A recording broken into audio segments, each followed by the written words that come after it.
Alright, let's get started with our web extension. And what could be a better place to start than checking the documentation from Chrome? If you visit developer.chrome.com, you can read everything about Chrome extensions. Let's look at the Get Started guide. I will not read all this, but immediately jump into the manifest. Manifest.json is the configuration of our web extension, and it tells the browser about our extension's name, what permissions we are requesting, what files are we using, and a lot of other things. You know what? Let's create our own. I will create my project, and let's add the manifest.json file in the root of our project. Now I will just copy the default values from the developer page. Let's see what's there. The version is 3. Chrome announced manifest version 3 a couple of years ago, and by now they only accept extensions that follow this version 3 pattern. You don't really need to worry much about earlier versions because whatever we're building will follow the latest standards, and all the documentations are explaining this. The name is obviously the name of our extension. Tab notes.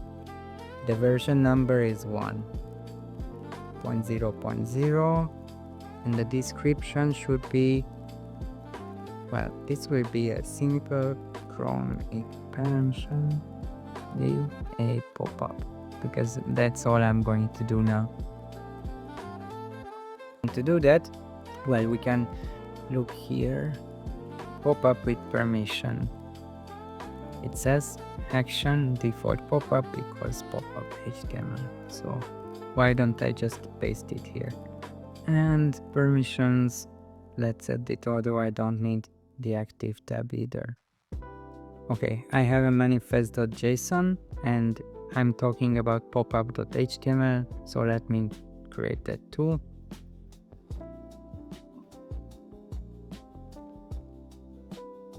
Looking good.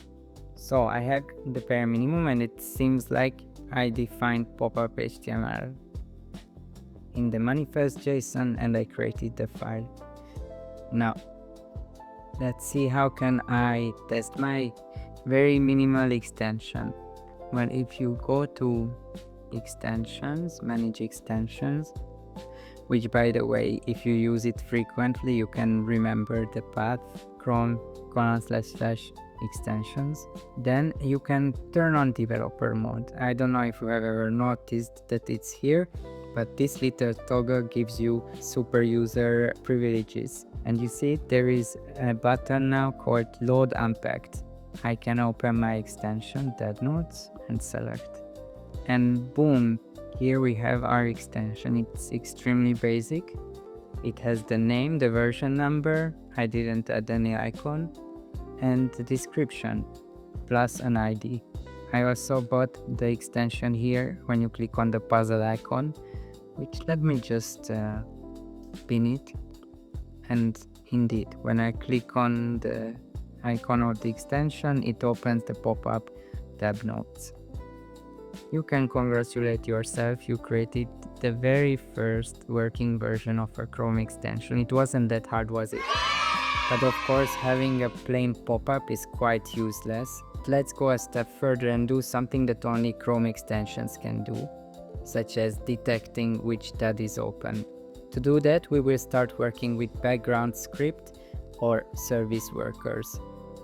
In my manifest reference, I click on background, and I can see that there is this additional part called background. I can call it service worker, but why not call it background? And just create the file. In this file, I can set up listeners to any kind of browser events. In this case, it will be when a tab is changed. So chrome.tabs.onActivated .add listener, and it's an async function, with active info, which contains all the information about the tab that has been activated. Now let's fetch the tab. Code tab equals chrome.tabs.get.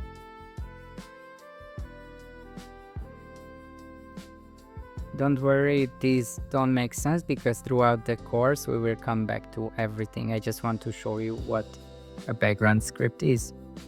Let's log log tab activated. It's this simple, and I have the background JS as a service worker, so I can come back to my extension. Now I made changes, so I click on the refresh button to reload my extension, and look, I have something new showing up. Inspect use service worker. Again, this is only visible because I have the developer mode enabled. I click on it and I have DevTools. I'm used to seeing DevTools, but this one is a bit special because look, it shows it's logging from background.js. Okay, so what happens if I click on various tabs? Let's say I open Wikipedia.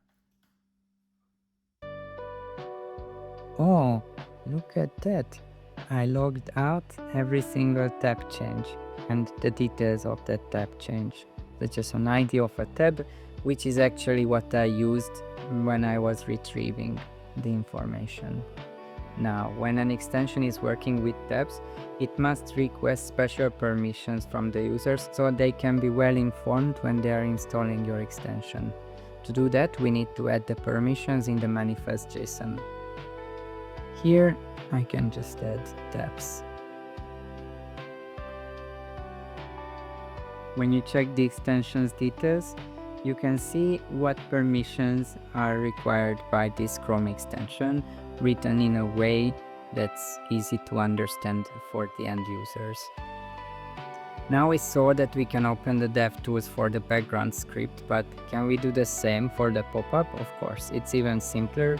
You just open the pop-up and just like you're used to in your regular browser, right-click and inspect.